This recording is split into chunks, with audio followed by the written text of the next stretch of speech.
Hello my dear student, आप सभी का स्वागत है मेरे YouTube channel study with Rathore में।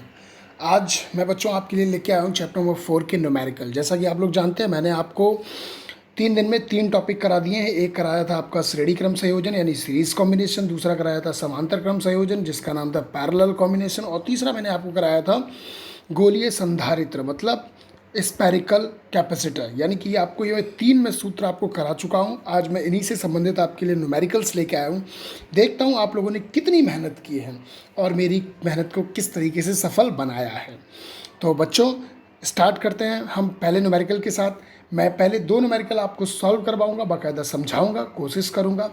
और प्लीज़ अगर आपको ना समझ में आया करे तो आप वीडियो अगेन रिपीट करके देख लिया करो, जिससे आपको क्वेश्चन 100% समझ में आ जाएगा, ये गारंटी है मेरी। बट ध्यान से समझने की कोशिश किया करो, ठीक है बच्चों। और ज़रूरी बात, जिसने ये 3 टॉपिक नहीं देखे हों, मैंने इसकी लिंक वीडियो की डिस्क्रिप्शन में दे दी है। आप पहले डिस्क्रिप्शन में जाकर के वीडियो को देख लीजिएगा, फिर आप इसे आराम से समझ पाएंगे, ठीक है बच्चों। और एक अंतिम बात, अगर इसमें आपको PDF चाहिए हुआ करे तो हर वीडियो के डिस्क्रिप्शन में मैं PDF की लिंक दे देता हूँ, वहाँ से आप PDF भी डाउनलोड कर सकते हो, जो आपके पास हमेशा सुरक्षित बनी रहेगी। ओके बच्चों, और चलिए पहले क्वेश्चन की ओर चलते हैं, देखते हैं क्या क्वेश्चन कह रहा है। ध्यान से देखिएगा बच्चों, ठीक है। एक संधारित्र की बाहरी तथा भीतरी गोलों की त्रिज्याएं क्रम से 0.4 मीटर तथा 0.12 मीटर है, तो गोलीय संधारित्र की धारिता ज्ञात कीजिए। सबसे पहले हम सूत्र याद करते हैं बच्चों। मैंने कल सूत्र क्या कराया था, C बराबर 4πε0। मैंने कल K नहीं लगाया था बच्चों, K हम किसी में भी लगा सकते हैं, क्योंकि K यहाँ पे एक नॉर्मल सी चीज़ होती है, यानी एक परावैद्युतांक को दिखाता है, जिसमें हम K की वैल्यू 1 मानते हैं। क्या मानते हैं? 1। क्यों? क्योंकि वायु में परावैद्युतांक का मान सदैव कितना होता है? 1 होता है। और अगर किसी कंडीशन में वो तेल भर दे या किसी और चीज़ को भर देता है गोलों के बीच में, तो वहाँ पे उसका मान आपको 4 भी दे सकता है, 6 भी दे सकता है, 2 भी दे सकता है, वो क्वेश्चन के अकॉर्डिंग होता है। Is that clear? ओके बच्चों, समझ में आ गया?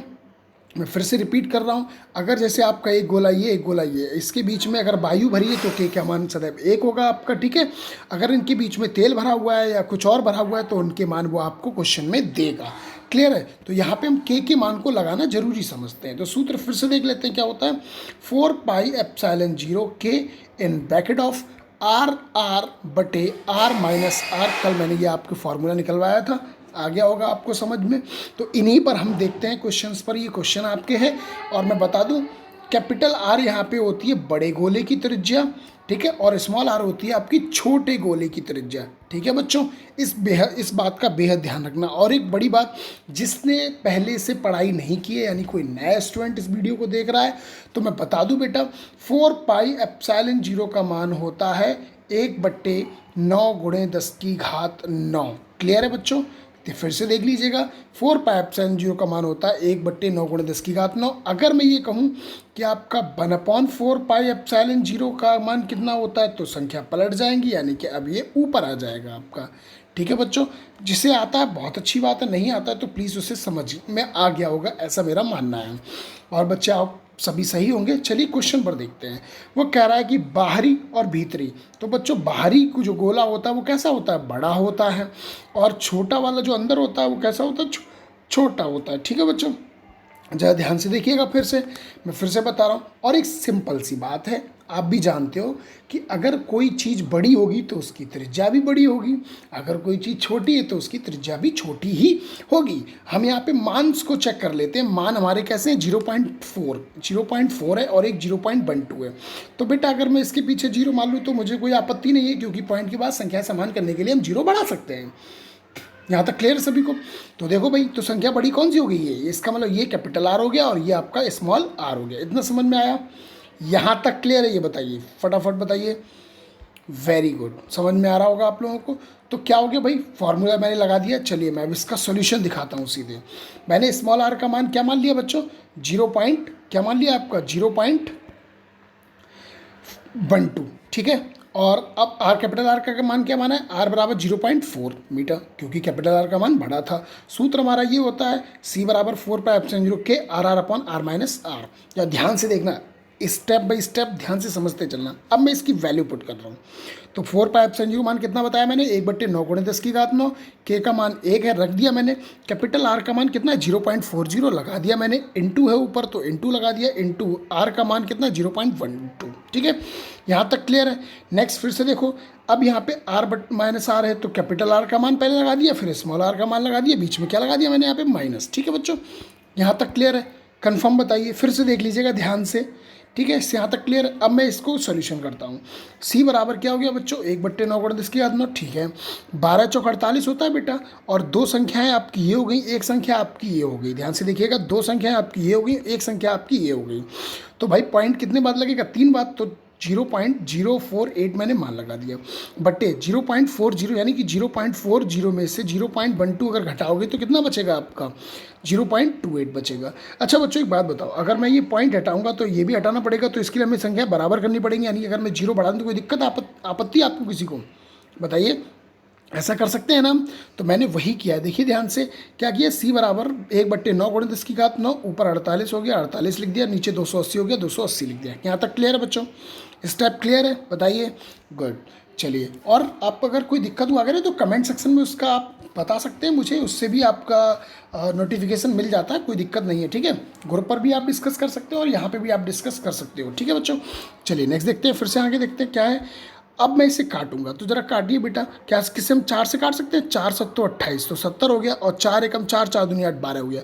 क्या मैं इसे 35 से काट सकता, मतलब 2/35 से कटेगा, और ये आपका 6 बार कटेगा, यानी 6/35 हो गया। तो देखिए ध्यान से, मैंने यहाँ पे वही 9 × 10⁻9 लिख दिया मैंने, और ये आपका 6/35 हो गया काट पीट के, तो ये इतना बचा। अब आप सिंपल है, इसका आप 6 ऊपर लिख दीजिए, इसका नीचे गुणा कर दीजिए, आप काट पीटेंगे तो आपका c बराबर कितना आ जाएगा, 1.9 × 10⁻11 फैरड। यहाँ तक क्लियर, क्वेश्चन समझ में आ गया।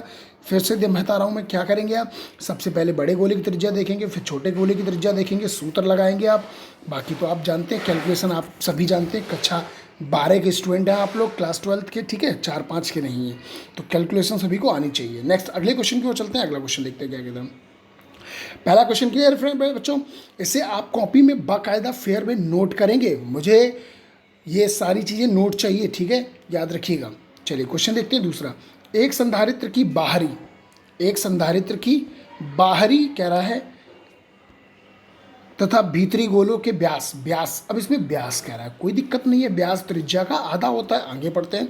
0.16 मीटर तथा 0.12 मीटर है तथा इनके बीच परावैद्युतांक 4 है। देखो यहाँ पे, वहाँ पे उसने 1 दिया था, यहाँ पे हमें 4 दे रहा है, वहाँ पे 1 नहीं दिया था तब भी हम 1 मान लेते हैं। ठीक है बच्चों, यहाँ पे परावैद्युतांक 4 दे रहा है और कह रहा है गोलीय संधारित्र अर्थ याद कीजिए। सबसे पहले मान देखते हैं क्या क्या दे रहा है। मैंने क्या आपको ट्रिक बताई थी, जिसका मान बड़ा हो वो आपका क्या कहलाएगा, कैपिटल आर, और जिसका मान छोटा हो स्मॉल आर। यानी कैपिटल आर का मान यहाँ पे कितना दे रहा है बच्चों, 0.16। लेकिन ये आपका एक डायमीटर है, मतलब D1 हम इसे मान सकते हैं, ठीक है, या हम इसे कैपिटल R मान सकते हैं, लेकिन कब, 0.16 का बटे 2 कर दें। इसी प्रकार D2 यानी कि जो छोटा R हो जाएगा, मतलब छोटी त्रिज्या है 0.12, क्योंकि व्यास है और व्यास त्रिज्या का आधा होता है, तो मैंने इसका आधा कर दिया। तो इसका कितना बचेगा आपका 0.08, और इसका बचेगा आपका 0.06। क्लियर है बच्चों यहाँ तक क्लियर। इसका मतलब मैं फाइनली लिख सकता हूँ कि कैपिटल आर बराबर से दिया गया 0.08 और स्मॉल आर का मान दिया गया 0.06। Any doubt. और यहाँ पे हमें के बराबर दे रहा है 4।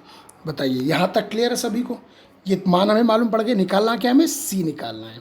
अब देखते हैं, मैंने इसका सॉल्यूशन दिया, ध्यान से देखना। वही डी बराबर दे रहा है, D2 बराबर दे रहा है, तो R1 बराबर इतना हो गया, R स्मॉल r बराबर इतना हो गया। वही सूत्र हमारा लगाया हमने, C बराबर 4πε0 के ब्रैकेट में R/R। ठीक है बच्चों, गुड। नेक्स्ट देखिए ध्यान से, फिर क्या कर रहा है, अब मैं इसकी वैल्यू पुट कर रहा हूँ।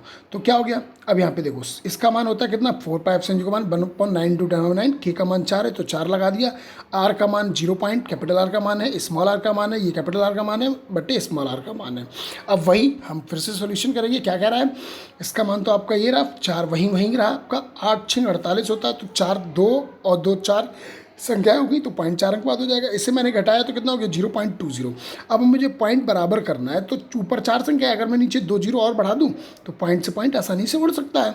आपका उड़ गया, क्या बचा, बच्चों ध्यान से देखिएगा।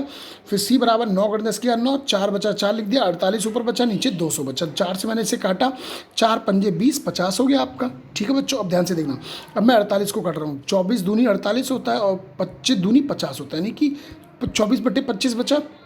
यहाँ तक क्लियर है। अब देखो सी बराबर 9 × 10 = 9 बचा, 24/25 लिखा, काम खत्म। अब देखो फिर से काटो, 9 से मैंने इसे काटा बच्चों, कितना हो जाएगा आपका, 3 × 9 और 3 8 है 24, तो कितना हो गया, 25 3 75 हो गया, तो ये मैंने आपका 75 लिख दिया। ठीक है बच्चों, 75 ऊपर कितना बचा 8, तो 8 लिख दिया। गुणे 10 की घात प्लस के 9 ऊपर के कैसे हो जाएंगे, माइनस के 9 हो जाएंगे। ठीक है बच्चों, अब बस क्या करना है, 75 का 8 में डिवाइड करना है, जितना आपका आता है वो आपका आंसर हो जाएगा। इसका मतलब कितना हो जाएगा, 0.106 × 10⁻⁻9 एग्जैक्ट फैरड में आंसर आ जाएगा आपका। Any doubt? अगर फिर से ना समझ में आए तो प्लीज़ वीडियो को अगेन रिपीट करके देखें। अब बच्चों बात करते हैं होमवर्क की। किसकी? होमवर्क की। सेम क्वेश्चन है, बस वैल्यू चेंज है। देखता हूँ कौन कितना होशियार है, किसे कितना समझ में आया है। मैं ये आप लोगों के अंदर की एक जो कहते नहीं पढ़ाई का तजुर्बा, यानी कि पढ़ाई का जज्बा, मैं वो चेक करना चाहता हूँ, इसलिए यहाँ पे होमवर्क दिया जा रहा है। 3 क्वेश्चन दे रहा हूँ मैं आपको। ठीक है बच्चों, और ये आपको करके देखिए, फिर से आंसर लीजिएगा, इन्हें करके आपको इनके आंसर, मतलब ओनली आंसर यूट्यूब के वीडियो के कमेंट सेक्शन में देना होगा, और इसका पूरा सोल्यूशन आपको वीडियो के ग्रुप में आपको देना होगा, याद रखिएगा। ठीक है बच्चों, इसका टोटल आंसर मैं बता रहा हूँ फिर से। और प्लीज़ आप लोगों से एक ही गुजारिश है, वीडियो को लाइक, सब्सक्राइब और शेयर करें, क्योंकि इसमें आपका फ़ायदा है। आप तक मेरा आने वाले वीडियो का नोटिफिकेशन आसानी से पहुंच जाता है, क्योंकि कुछ बच्चे मैंने ग्रुप पर देखे हैं, वो कहते हैं सर वीडियो अपलोड कर दिया क्या आपने, वीडियो डाल दिया सर आपने। अरे भाई, आपने अगर सब्सक्राइब किया होता, बेल आइकन की घंटी प्रेस की होती, तो आपको ये सवाल नहीं करना पड़ता। ठीक है बच्चों, तो ये आपके लिए फ़ायदेमंद है, मेरा इसमें कोई फ़ायदा नहीं है। बस मैं ये चाहता हूँ कि प्रत्येक बच्चे तक, जन जन तक ये शिक्षा पहुँच सके। ठीक है बच्चों, और इससे सिर्फ आप सफल कर सकते हो, मैं नहीं। मैं सिर्फ आपको पढ़ा सकता हूँ, समझा सकता हूँ, बता सकता हूँ, अच्छे रास्ते पे ले जा सकता हूँ।